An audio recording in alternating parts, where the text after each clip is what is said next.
et je suis en tant que simple citoyen en colère, gilet jaune et participant.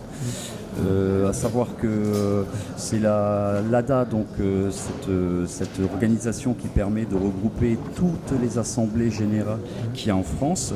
C'est à l'heure actuelle la seule structuration, on va dire, nationale du mouvement des Gilets jaunes et citoyens en colère, puisque maintenant le but c'est d'englober aussi les citoyens, tout le monde, à travers le gilet jaune, parce qu'on a tous quelque chose de gilet jaune dans le cœur, cette lutte contre les injustices, contre la pauvreté. Il faut savoir qu'on a été censuré partout, par ce pouvoir, par les médias. Savoir qu'il y a une majorité de médias qui sont censurés, qui sont à la botte de M. Macron. Il y a 9 milliardaires qui détiennent plus de 90% des médias français et c'est très difficile. Là, on subit un boycott. Si vous voulez, c'est-à-dire quand je dis boycott, c'est un semi-boycott. Si vous voulez, il y a Jérôme qui a été invité sur CNews il n'y a pas longtemps, mais c'est-à-dire qu'on nous montre beaucoup moins, on nous consacre beaucoup moins de temps. Même si c'est vrai, il y a quelques pics comme ça, de temps en temps, ils daignent venir montrer les cortèges. Alors savoir qu'il y a encore des manifestations en France, le mouvement est encore très très très présent, aussi à travers aussi les ronds-points. Donc je disais les manifestations, il y a beaucoup de manifestations qui se passent en France, qui se déroulent, mais forcément on les montre moins. Ici à Montpellier, tous les samedis vous avez des manifestations, vous en avez aussi à Paris tous les samedis, vous avez Toulouse aussi, vous avez beaucoup de villes où il y a des manifestations, mais forcément comme on montre plus trop ça à l'opinion publique, bah forcément ça se répercute sur la visibilité, parce qu'on manque de visibilité et justement c'est très important qu'il y ait des médias indépendants comme vous. Un exemple flagrant, c'était la grande manifestation qui a eu lieu à Genève pendant l'été, 31 août, qui a réuni, on pense, entre 3 et 4 000 personnes de toute la France, mais également de l'étranger. Il y avait des gilets jaunes ou des sympathisants qui venaient bien sûr de Suisse, mais qui venaient d'Allemagne, d'Italie. On était quand même pendant l'été et il y a eu une bonne mobilisation. La manifestation s'était organisée sous la forme d'une chaîne humaine entre la France et la Suisse jusqu'au la place des Nations, et un dossier a été remis à l'ONU. Il y avait des invités, il y avait le professeur Laurent Tinès, il y a eu des discours et on n'en a absolument pas du tout parlé en France. Voilà. Alors on va pas leur jeter la pierre, si vous voulez. On peut dire qu'ils étaient quand même là. Oui. Mais ils ont censuré, ou alors la rédaction, c'est qu'ils étaient plus haut. Voilà. C'est-à-dire que de toute façon vous avez des chiffres qui les prouvent, il y a des études qui ont été faites, il y a une défiance des Français vis-à-vis de leurs médias. On approche les 30% de coût de confiance, donc les Français ont très bien compris qu'on ne les informait pas comme... presque autant que ou presque aussi pire que la cote de M. Emmanuel Macron. Exactement, il y a on est un lien à peu de près corrélation. au même niveau. Voilà. À savoir que ils sont encore là, bien sûr, mais il y a quelque part, bien sûr, tout le monde le sait, il y a une censure. Alors je profite aussi de l'occasion pour mentionner aussi dans les réseaux sociaux, Facebook aussi, qu'il y a quand même une censure évidente. Facebook, il y a une censure, oui. Et d'ailleurs ils ne se sont pas cachés, puisque Zuckerberg avait rencontré le président, il a dit sous couvert de contrôle, sécurité, fake news, il allait faire de la censure, mais c'est une censure qui est finalement politique. Donc ce qui est, il faut quand même le répéter, frappant, c'est que c'est la France, qui pourtant dit pays des droits de l'homme, des libertés, qui est le pays qui le censure le plus sur Facebook. Incroyable. Plus qu'en Turquie. Et pourtant en Turquie, on sait que les opposants... Vous venez me l'apprendre. Voilà. C'est une information que je n'avais pas. Beaucoup de témoignages de gens qui sont gilets jaunes disent « Ah bah tiens, m'a coupé mon compte, j'ai plus accès, je peux pas partager. » Personnellement, moi je suis bloqué 3 mois dans les groupes. Oui. De Facebook, de Gilets jaunes de Facebook. Vous voyez quand même une censure 3 mois quand même. C'est quand même donc c'est pas isolé, c'est-à-dire que ces cas, on les entend partout. YouTube aussi, qui... Alors, on profite de cette plateforme parce qu'ils ont une grande visibilité via Google pour pouvoir être repérés, mais YouTube fait également de la censure. Alors, très insidieuse, puisqu'ils vont censurer dès qu'ils vont trouver qu'il y a un élément qui touche au droit d'auteur ou qui touche la violence, ça ne va plus être regardable. mais parfois de manière moins subtile, très évidente, où les commentaires sont effacés, où les compteurs sont faux, où les likes disparaissent, et où tout simplement la vidéo n'est pas référencée. Voilà. Et c'est exactement à peu près, grosso modo, le même principe sur Facebook. Les partages sont comprimés, vous avez accès à moins d'informations, les likes pareil, les posts, on vous bloque, donc tout ça concourt à beaucoup moins de visibilité sur Facebook, et c'est la stratégie de M. Macron. De toute façon, M. Macron est un très très bon communicant, on sait que c'est le pire président de tous les temps, ça c'est certain. Je ne sais pas s'il faut le flatter autant, tant qu'il a énormément de moyens qui permettent. Ça aussi, non, mais c'est son cheval de bataille, la communication. Ouais. Bien sûr, à côté de ça, c'est le pire président qu'on ait jamais eu. Vous avez tous les cas de figure, il a appauvri les Français. Pas les plus riches. Il a enrichi les riches et appauvri les pauvres. Et aussi, on assiste aussi à une paupérisation de la classe moyenne, parce que ça aussi, il faut le souligner. Il n'y a pas que on a malheureusement dans ce pays plus de 9 millions de pauvres, 9 300 000, le dernier chiffre qui a été cité. Et à côté de ça, j'étais en train de vous dire qu'on assiste aussi à une paupérisation de la classe moyenne, puisque le coût de la vie augmente fortement. Alors à savoir qu'on est quand même le pays le plus taxé au monde, ça c'est officiel, à travers par exemple la TVA. Quand vous achetez des biens à la consommation, que ce soit dans l'alimentaire, que ce soit dans le vestimentaire, que ce soit votre voiture, vous êtes soumis à une TVA, et ça vous plombe votre pouvoir d'achat. L'essence qui était donc le premier thème de colère, et finalement, si on revient que sur cet exemple, il n'y a eu aucune amélioration. Si vous supprimez en fiction, si vous supprimez le parc automobile qu'il y a en France, ça ne résoudra en rien l'émission de CO2. Ils ont calculé, c'est à peu près 1%, c'est une goutte d'eau. C'est-à-dire que en fait, la stratégie devrait être mondiale. C'est-à-dire qu'il y a des pays, des super-tankers qui, tout le monde le sait, polluent énormément, beaucoup plus que le parc automobile qu'il y a en France. Donc tout ça, c'est comme le dit ce président, c'est de la poudre de perlimpinpin. On peut comprendre que les personnes qui ne sont pas au fait des technologies, qui ne savent pas aller sur Internet, les personnes un peu âgées, ou les personnes qui ils ont du travail et puis sont tellement absorbés par le travail, n'ont pas le temps de chercher, peuvent encore continuer à croire les médias. Et puis quelque part, c'est un côté rassurant. L'œillère, je ne veux pas savoir, finalement ça va bien pour moi, j'entends aller, ça me conforte dans l'idée que finalement c'est pas si grave. Et pourtant, on va vers la catastrophe. Beaucoup de gens disent, si vous ne réagissez pas maintenant, et ça va être douloureux, vous allez peut-être, en vous manifestant, donc prendre des risques de vous faire repérer par le système, parce qu'on a un système qui est très autoritaire et qui fait du flicage, donc vous allez vous faire repérer, vous risquez peut-être des arrestations, des amendes, je ne sais pas quoi, vous risquez peut-être perdre votre travail. On peut comprendre que ce soit très déstabilisant, que ça pose des problèmes, mais vu que le système est en train de couler, c'est un Titanic.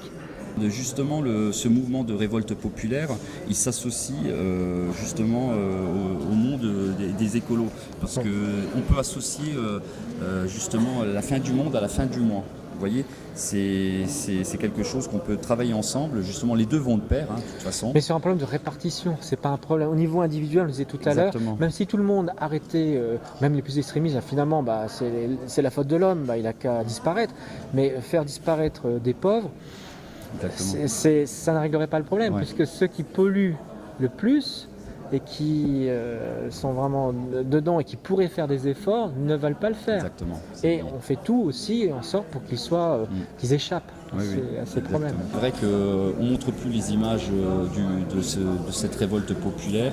Bon, c'est vrai qu'il y a une répression quand même de la part de ce gouvernement. Il y a eu énormément de blessures de guerre. Des blessures graves de guerre. La France est le seul pays qui tire sur son peuple des balles en caoutchouc quand même. La statistique elle est quand même incroyable, puisque cette année en 2019 on a assisté à plus de 11 000 tirs de balles en caoutchouc. C'est quand même incroyable. Et sur 2018 on approcherait les 20 000. C'est dramatique. Très franchement, si on nous avait dit ça il y a 5 ans, personne n'y aurait cru. Et voilà, on assiste ça, à savoir que certains appelleront le système totalitaire, d'autres dictatures, à savoir que il y a un homme politique qui l'a dit, d'ailleurs on se demande pourquoi les autres ne le disent pas aussi. Je ne prends pas parti pour cet homme politique, mais vous avez donc un homme politique, on ne va pas le citer, peu importe, mais qui est connu, qui a dit que la France était rentrée en dictature. Donc vous avez aussi des organismes organismes. Il y a Amnesty International justement qui dénonce cette privation de liberté, cette répression. Vous avez la LDH, la Ligue des droits de l'homme, vous avez l'ONU. Je veux dire, quand il y a tout qui concourt justement à prouver qu'on est dans un système. Même une partie de l'Union européenne, parce que l'Union européenne, donc il ne faut pas tout confondre. Il y a l'Europe, il y a l'Union européenne qui est composée de parlementaires qui ont quand même été élus, mais vous avez la Commission européenne et des instances où les personnes sont nommées, et là, ce sont des diktats. Voilà. Donc au niveau de l'Union européenne, il y a quand même des choses qui peuvent se faire. La France a été condamnée à plusieurs reprises pour des abus. Seulement, ce sont des choses qui prennent beaucoup de temps parce que les lobbies sont là, parce qu'on n'attaque pas la France comme ça impunément. Ils essayent toujours de sortir par le haut. Et nous, justement, à travers ce mouvement populaire, on ne prône pas la violence, on ne prône ni la violence ni la haine.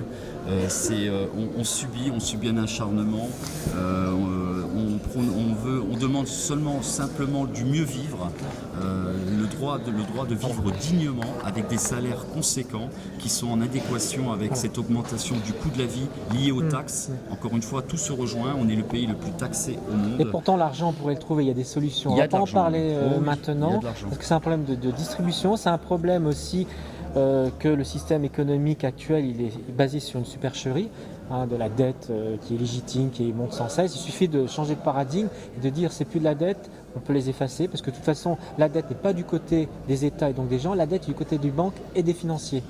Elle est là la vraie dette. Et que tout le reste ce n'est que l'illégitimité. Et que si vraiment le système est prêt à s'écrouler, on ne donne pas l'argent aux banques, on donne l'argent aux gens. Et ça coûterait moins cher. Ça va coûter moins cher de distribuer 30, 40 000, 50 000 euros. Ça paraît énorme, mais c'est rien. C'est ce qui a été donné aux banques. 30, 40, 50 000 euros par habitant. Et là, avec ça, vous relancez l'économie. Les gens ne vont pas le garder sur leur compte ou faire des opérations de spéculation. Non, ils vont le dépenser. Et là, l'économie marche. Exactement. Vous avez dans ce pays, en France, 80 milliards d'évasion fiscale. Vous avez 40 milliards qui a été offert quasiment, le plan CICE, qui n'a pas créé le nombre d'emplois conséquents justement. Donc ces 40 milliards, on aurait pu les utiliser à bon escient pour justement relancer l'économie, augmenter le pouvoir d'achat des Français. Ces 80 milliards d'évasion fiscale, c'est quand même un chiffre conséquent. Il y a de l'argent à prendre, à savoir que la France sur les plus grandes entreprises, parce qu'ils savent être très efficaces pour les petits fraudeurs, les gens qui sur l'aide sociale. Parce qu'aujourd'hui, moi j'ai été outré d'apprendre que quelqu'un qui veut réclamer le RSA, il est obligé de fournir ses 2 dernières années de transactions bancaires, et que si on trouve des montants liquides ou je sais pas quoi, ou qu'il y a une petite épargne, ça suffit pour lui supprimer les droits. Alors que les multinationales qui trafiquent à grande échelle, on ne leur demande pas les comptes. Exactement. Donc il y a vraiment deux poids deux mesures, une disproportion qui est absolument inégale. Et elle est faite pour conditionner en disant que écoutez, si il n'y a plus d'argent, c'est la faute des gens. Si vous ne faites pas, c'est le message de Macron, c'est parce que vous ne travaillez pas, parce que vous êtes des chômeurs. En fait, on sait que derrière, il y aura de moins en moins d'emplois pour une bonne raison, c'est l'automatisation. Vous allez aujourd'hui dans des supermarchés, il y a des caisses automatiques. On parle de la voiture autonome, donc les chauffeurs de taxi qui disparaîtront. Donc l'emploi va réduire. Et puis après, il n'y a pas besoin non plus que les gens travaillent nécessairement 40 heures, 45 heures, les heures supplémentaires qu'on paye. Donc on oppose des gens les uns contre les autres. Voilà. Mais il y a des gens qui n'ont pas envie, et c'est normal, de travailler plus ou de travailler le dimanche. Oui, exactement. Et à savoir que justement, il y a une étude qui a été faite à ce sujet. Le français est très très productif. Contrairement à ce qu'on peut croire, il fait partie des travailleurs les plus productifs en Europe. C'est vrai qu'on travaille un peu moins, mais on travaille beaucoup plus. Voilà. C'est pas les heures sur place qui comptent, c'est la productivité au sein de votre travail. Et j'estime que dans cette 6e puissance économique mondiale, on est tout simplement en droit de vivre mieux, de vivre décemment de ses salaires, ce qui n'est pas le cas, puisqu'il y a des pays avoisinants, vous allez en Angleterre, vous allez en Allemagne, vous allez dans les pays scandinaves, ils ont des salaires. Les En Suisse, salaires par sont exemple, beaucoup plus aussi, élevés. vous allez avoir des salaires supérieurs. Et le problème qu'on a en France, c'est tout simplement des salaires qui ne suivent pas l'augmentation du coût de la vie. Lié, tout s'explique, lié justement à cette surtaxation. Et la monnaie. Le problème, il est là, c'est que tant qu'il y avait une monnaie qui était indépendante, la Banque de France, quand il y avait des augmentations, ce qu'on appelait l'inflation, on a maudit l'inflation, Bien mais sûr. l'inflation permettait quand même, elle avait une vertu, elle permettait d'augmenter les salaires pour faire réduire la dette. Donc aujourd'hui, il n'y a plus de possibilité de réduire la dette par l'inflation, mais cette inflation, elle existe, puisqu'on voit que les prix de consommation augmentent sans cesse, par les taxations qui ne sont pas prises en compte, par des taxations, on va dire, on ne tient pas compte de l'essence, du tabac, etc., mais ce sont pour les plus pauvres des postes qui ne sont pas évitables. Et donc il y a un mensonge de fait de dire qu'il n'existe pas d'inflation. Or, il y a une inflation qui est énorme, mais qui ne rentre pas dans le calcul. Pourquoi ? Parce que ceux qui ont des parts, ceux qui possèdent, ils ne veulent pas voir effriter leur capital. Voilà, exactement. Et aujourd'hui, M. Macron ne nous écoute toujours pas. Pourtant, cette révolte dure depuis 11 mois. Mais est-ce que vous attendez quelque chose de M. Macron ? Est-ce que vous ne lui donnez pas trop de pouvoir à lui-même ? Mais s'il y aurait quelqu'un qui semble avoir été placé, et que finalement les vrais donneurs d'ordre sont derrière lui. Oui, mais il a quand même le pouvoir décisionnel. Il a quand même un pouvoir spécifique décisionnel. Donc sa responsabilité est engagée. Voilà, M. Macron doit prendre ses responsabilités et écouter son peuple, qui demande tout simplement du mieux vivre. Qui demande simplement plus de liberté et de pouvoir vivre dignement. On demande une TVA sur les produits alimentaires à 0%. Ça, c'est des besoins primaires, on ne peut pas jouer avec ça. Les gens ont besoin de bien manger. Alors on va dire oui, il n'y a pas de Français qui meurent de faim, mais il faut savoir que vous avez des millions de Français qui mangent mal parce que justement les produits alimentaires sont chers. Et, voilà. Et tout est lié. Voilà. Alors on va retarquer le CETA. On apportera du Canada des produits bon marché. Mais des produits qui sont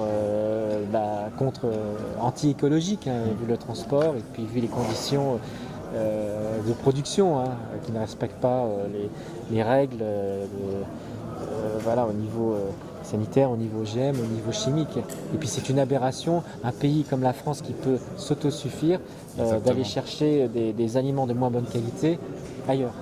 Oui, il y a tout, vraiment tout à changer. Vous voyez que le champ d'investigation, justement, des choses à améliorer, il est vaste. On doit mieux manger, les produits doivent être mieux contrôlés. Circuits courts, largement. Pardon ? Privilégier les circuits courts, l'autonomie. Voilà, on a des agriculteurs qui font très très bien leur travail. Bon, il faut leur donner la possibilité d'avoir plus de moyens et d'avoir des produits frais, voilà, des circuits courts, comme vous dites, et pas aller chercher sa viande au Canada comme avec le CETA. Vous voyez, il y a plein d'aberrations, il y a des choses qui sont illogiques. D'autres aberrations et qui montrent aussi les failles dans le système français, c'est que les gens élisent des personnes, mais les personnes élues ne représentent pas le peuple, puisque justement, vous faites très bien de dire que les députés qui ont été élus par la vague Macron, qui ont été conditionnés certainement par les médias de dire voilà, vous avez quelqu'un de jeune, parce qu'il a menti aussi sur son discours en disant qu'il ferait les choses différemment. Donc beaucoup de gens ont voulu croire et donc ont voté des députés qu'on ne connaissait pas, qui ne sortaient pas du truc. Et or, ces députés-là ne sont pas des professionnels, mais ils sont encore pires, puisque finalement, ils n'osent pas s'opposer devant leur chef. Et quand il y a un texte de loi, ils le votent en fermant les yeux, en n'écoutant pas. Or, ils auraient dû aller écouter leur base et se seraient rendu compte que la très très grande majorité des gens sont opposés à ces textes. Bien sûr. Donc ils ne représentent pas le texte. Comment des députés peuvent voter en reniant les personnes qui les ont amenés Oui, on vit dans une soi-disant démocratie. Mais représentative. Voilà, représentative. C'est-à-dire vous votez une fois, puis après... il faut dire les choses telles qu'elles sont, on est dans une dictature qui est cachée, tout simplement. Quand vous avez une majorité de médias qui sont à la botte du pouvoir, quand vous avez en plus... Même France Télévisions, on peut dire, ils sont peut-être pas... Voilà. À cela s'ajoute une répression sanguinaire comme il n'y en a jamais eu, que vous ajoutez une justice sous tutelle de l'État. et que vous avez des arrestations arbitraires et préventives, c'est que vous êtes en dictature, une dictature cachée, certes, mais une dictature quand même quelque part, privation de liberté, répression, tout est lié, vous voyez. À un moment donné, il faut être réaliste. Enfin, moi, c'est pas la France que je souhaitais. Si on nous avait dit ça il y a ne serait-ce que, je sais pas, 5-10 ans, on n'y aurait pas cru. Là, maintenant, ça atteint des niveaux, et le problème, c'est que les choses sont en train de s'empirer. Sous M. Macron, le problème, c'est que par rapport à ses prédécesseurs, qui déjà, ça avait commencé à être très problématique. Avec Sarkozy, ça a commencé là. Je pense que ça a commencé là. Alors, ça a commencé certainement avant, mais c'était... On atteint la crème de la crème avec M. Macron. Et puis, après, le débat est très long, mais il y a également tout l'aspect privatisation. C'est-à-dire privatiser des secteurs entiers de l'économie qui ne devraient pas être privatisés. On pense aux barrages, on pense, nous de Suisse, on ne comprend pas comment vous pouvez privatiser la loterie, quelque chose qui rapporte, les autoroutes, les choses. Donc ce sont des manières de faire des cadeaux finalement à des amis qui en fait, on privatise les formes de revenus de l'État. Oui. Et l'État, il ne resterait que ce qui coûte. Voilà. Comme un collecteur d'impôts. Et comme l'État n'aurait pas d'argent, il n'aurait pas d'autre choix que d'emprunter et finalement d'entretenir cette chaîne négative. Des revendications, elles sont connues, elles sont parfaitement connues. On ne demande pas la lune, on ne demande pas l'impossible. Hein. Toutes les choses, toutes nos revendications sont tout à fait possibles à réaliser. C'est ça qu'il faut bien prendre conscience. Oui, bien sûr, sauf qu'aujourd'hui, il encontre avec ce que disait Madame Thatcher vers le « there is no alternative ». Il n'y a pas d'alternative, puisque vos solutions, et on dispute solutions, sont contre leur logique, contre ce système. Si vous demandez, faut augmenter les salaires, c'est contre cette logique libérale qui dit non, les gens sont des coûts, il faut baisser, il faut qu'ils travaillent plus longtemps. Mais vous avez des pays justement libéraux, regardez en Angleterre, ils ont des hauts salaires, donc c'est tout à fait possible d'augmenter les salaires en France. Il y a beaucoup de gens qui sont aussi... Non mais la moyenne des salaires, le salaire médian en France est estimé un peu aux alentours de 1 800 €. Ouais, voilà. Ce qui n'est pas le cas en Angleterre. Voilà, il faut quand même relativiser les choses. En Angleterre, vous avez quand même des salaires qui sont beaucoup plus élevés. Ça c'est indéniable. Donc voilà, et à savoir qu'en plus ça se rajoute, c'est qu'on est le pays le plus taxé au monde, beaucoup plus que l'Angleterre. Donc comment voulez-vous, avec des salaires qui sont faibles, avec un coût de la vie qui est élevé, comment voulez-vous que ce soit les 9 millions de pauvres et la classe moyenne, comment voulez-vous qu'on s'en sorte? Quand même en France, 2 exceptions bien françaises. Il y a quand même des gens qui gagnent très bien. Les gens qui sont dans les directions des grandes entreprises, les salaires des directeurs du CAC 40, de tous ceux qui sont assimilés ont des salaires mais extraordinaires. Et tous les hauts fonctionnaires et les élus. Les élus sont parmi les mieux payés d'Europe. Oui, mais une minorité. Nous, Et ils ont encore des privilèges. J'ai entendu que récemment, les députés qui veulent aller sur Paris, on leur embauche jusqu'à 1 200 € un logement. Ouais. Ça correspond à un salaire finalement. Voilà, et ce n'est qu'une indemnité qui s'ajoute déjà à tout ce qu'ils ont à côté. Exactement, et quand on sait qu'ils doivent être à l'écoute du peuple, qu'ils doivent servir le peuple, c'est vrai que ces écarts... C'est l'injustice. Mais des injustices, oui, voilà, une injustice flagrante, mais vous en avez partout. Vous en avez partout des injustices, une minorité qui se gave sur le peuple de France, parce que le peuple, que ce soit les travailleurs, que ce soit les agriculteurs, les artisans, les commerçants... Les vrais gens, les gens qui créent de la richesse, les gens qui sont là... et c'est peut-être un des moyens d'action qui pourrait se faire, c'est-à-dire que même ces gens très riches, etc., ils ont bien besoin de manger, ils ont bien besoin de trucs. Donc ceux qui leur produisent la nourriture, ceux qui vont les soigner, les infirmiers, ceux qui viennent les aider en cas d'incendie, sont également maltraités, jugés des précaires. Les pompiers, voilà, c'est très mal payé comme travail. Les infirmiers, c'est parmi les salaires les plus faibles d'Europe, alors que c'est quelque chose d'indispensable. Voilà. Vous venez de le dire, vous voyez, des salaires les plus bas d'Europe. Vous voyez encore une image, une illustration. Il y aura peut-être encore la Roumanie et la Bulgarie, mais à mettre en rapport aussi au niveau de vie, ils n'ont peut-être pas non plus des niveaux de loyer comme en France. Voilà, mais si on se satisfait de ça, si on se satisfait qu'on est obligé de citer le pire, pour expliquer ce qui se passe en France, c'est quand même grave. Hein. Ouais. C'est comme je vous disais au sujet de la dictature, on va me dire oui mais il y a des pays c'est pire. Par exemple la Chine, vous avez par exemple Facebook qui est interdit en Chine. Vous voyez, c'est un signe de dictature, de privation de liberté. Et puis ils sont allés très loin, ils sont déjà en avance sur le contrôle des populations avec la reconnaissance faciale, avec tout ça. Voilà. Mais la reconnaissance elle arrive en France. Exactement, il y a la reconnaissance. Les radars automatiques, les trucs. Le problème qu'on a en France, c'est qu'on est en train de s'habituer au pire. Oui. Voilà. Le problème, c'est qu'on commence à accepter alors qu'on aurait dû le rejeter. On accepte cette paupérisation du peuple de France. On finira par tout accepter à ce rythme-là. C'est pour ça que je dis aux gens de ouvrir les yeux, c'est bien, mais il faut aussi se mobiliser. C'est très important parce qu'ils sont en train de nous habituer au pire, à tout ce qui est mauvais dans le fonctionnement d'une société, chez l'être humain, cette répression, cette privation de liberté, cette paupérisation. Voilà, si ce mouvement existe, ce mouvement des Gilets jaunes, les citoyens en colère, c'est qu'il y a des raisons.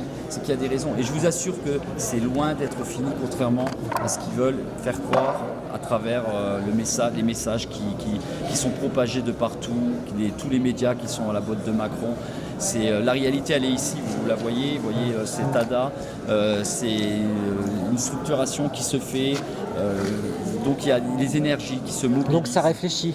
C'est pas comme dire M. Macron et ces trucs, défoncer des gens qui ne sont pas intelligents, qui ne savent pas réfléchir. Parce que c'était aussi le message de dire bah oui, il suffit de monter le salaire, et tous ces pseudo-économies disaient ah mais ils ne comprennent pas l'économie mondiale, ils ne comprennent pas, on ne peut pas, ils sont dans l'idéalisme, c'est des extrêmes gauches, des extrêmes droites, ce qu'il y a de pire, comme on dit certains journalistes. Terminer cette interview juste sur une dernière question. Voilà, donc s'il y a un message à passer aux gens qui n'ont pas encore franchi le pas, c'est-à-dire des gens qui soutiennent les Gilets jaunes, mais pour diverses raisons n'ont jamais porté les Gilets jaunes, ne sont jamais allés sur le rond-point, mais ils soutiennent quand même, ils voient qu'ils en ont marre de cette désinformation, ils ne supportent plus cette violence aussi. Qu'est-ce que vous leur direz? Comment ils peuvent agir à leur niveau? Qu'est-ce que vous leur direz? Je citerai une citation d'un empereur romain, Confucius, qui disait qu'un peuple qui n'est plus capable de se mettre en colère est un peuple mort. Pour un respect de liberté, de dignité, et aussi que ce soit, comme je vous dis, des revendications économiques, des revendications aussi de tout ordre, c'est-à-dire le pouvoir d'achat, cette soif de liberté qu'on a, c'est-à-dire qu'on refuse, c'est pour ça que j'invite tout le monde à venir se mobiliser, à rejoindre d'une manière ou d'une autre. Vous avez mille et une façons de participer. Mais sans avoir peur, je vais paraphraser une pub de McDonald's qui dit un truc, c'est venez comme vous êtes. Exactement. C'est-à-dire, c'est pas parce que vous avez le droit d'avoir des sympathies, je dirais, de gauche, de droite. Voilà, vous venez comme vous voulez, mais de toute façon, ça ne sera pas mis en avant, ça ne sera pas le parti de la gauche et de la droite. Vous êtes là pour, finalement, l'ennemi est commun. C'est pour ça que j'invite tout le monde à rejoindre les manifestations. Vous avez des opérations qui se montent aussi pour des ronds-points, parce qu'on est en train de réinvestir les ronds-points tout doucement. On vous a chassé, c'est dur. Oui, mais c'est en train de reprendre. Oui, c'est dur, mais bon, que voulez-vous J'ai entendu par exemple que pour l'anniversaire du 19 novembre, les préfets alors, il y a beaucoup à dire, mais les préfets jouissent aussi d'un pouvoir qui est incroyable en France, qui est supérieur à celui du maire, qui est supérieur à un policier. Un préfet a bientôt droit de vie et de mort sur une région. C'est pour ça que j'invite tout le monde à ne pas avoir peur, d'autant plus que par la force des choses, puisque ce gouvernement a reçu la pression de Amnesty International, de la IDH et de différents organismes. Ils se sont un petit peu calmés, ça tire beaucoup moins. On a assisté à une hécatombe, c'est vrai, on a eu des centaines, des milliers de blessures de guerre, mais j'invite le peuple de France à nous rejoindre massivement. N'ayez pas peur. Pour les gens qui sont un petit peu frileux, il suffit de se mettre derrière le cortège, tout simplement à la fin, pas se mettre devant. Ils ne risquent pas grand-chose, ils risquent peut-être des gaz lacrymogènes, mais comme je dis, il vaut mieux marquer un soutien, il vaut mieux avoir les yeux qui piquent, avoir froid aux yeux. Voilà, vous risquez rien, vous risquez pratiquement rien participer. Le message qu'on vous a envoyé, en fait, vous voyez, de vous faire peur, de vous faire rester chez vous, de ne pas venir rejoindre ce mouvement populaire. On a entaché le gilet jaune, on l'a qualifié de tout. Ça a quand même fonctionné en partie. Bien sûr, en partie, mais bon, les Français ne sont pas bêtes. Vous savez, à force, ils ont compris qu'on a essayé de décrédibiliser mais en même cette temps, révolte populaire. Ils ont montré leur véritable visage. Exactement. Et puis pour beaucoup, peut-être ça marchait, mais on le disait tout à l'heure, beaucoup de journalistes ne sont plus crédibles. Déjà, pas les journalistes, mais beaucoup de médias. Voilà. Certains médias, pas tous. Certains médias non plus. Pas Et tous. donc ça a permis d'ouvrir les yeux à personne. Donc c'est le côté positif. Finalement, M. Macron a apporté ce côté positif. Il est tellement extrême dans sa façon d'agir. Et on dit qu'il est intelligent. Je ne pense pas que ce soit intelligent. Parce qu'il commet tellement de bévues, de boulettes. C'est tellement gros. Ou alors il travaille dans la provocation. Mais je pense qu'il ne le fait pas exprès parce que c'est sa nature. Ah, c'est quand même un sacré provocateur quand même d'avoir qualifié le français de Gaulois réfractaires, de séditieux, de Français qui ne sont rien. Et on l'a vu dans une vidéo, il y a eu la preuve à l'appui, il y a une vidéo qui a circulé sur YouTube où on le voit bien prendre le micro et dire que quand M. Macron est dans une gare, il voit les Français qui ont réussi et les Français qui ne sont rien. Alors moi j'adresse ce message justement à tous les Français. Posez-vous la question si vous êtes un Français qui a réussi sous l'ordre d'avoir vraiment été riche. C'est quoi la réussite aussi? Voilà, exactement. Il y a ce cas de figure de cette réussite ou le Français de la classe moyenne, sans parler des 9 millions de pauvres, qui ne sont rien aux yeux de Macron parce qu'ils n'ont pas réussi. Comme monsieur sous-entend la réussite financière, il y a d'autres choses que l'argent. Il y a d'autres choses que l'argent et M. Macron devra un jour le comprendre. Et on peut dire aussi que M. Macron n'a pas réussi sa vie non plus, sur d'autres termes. Enfin, en tout cas, il a pas réussi à écouter les Français jusqu'à maintenant. Très bien, eh bien merci.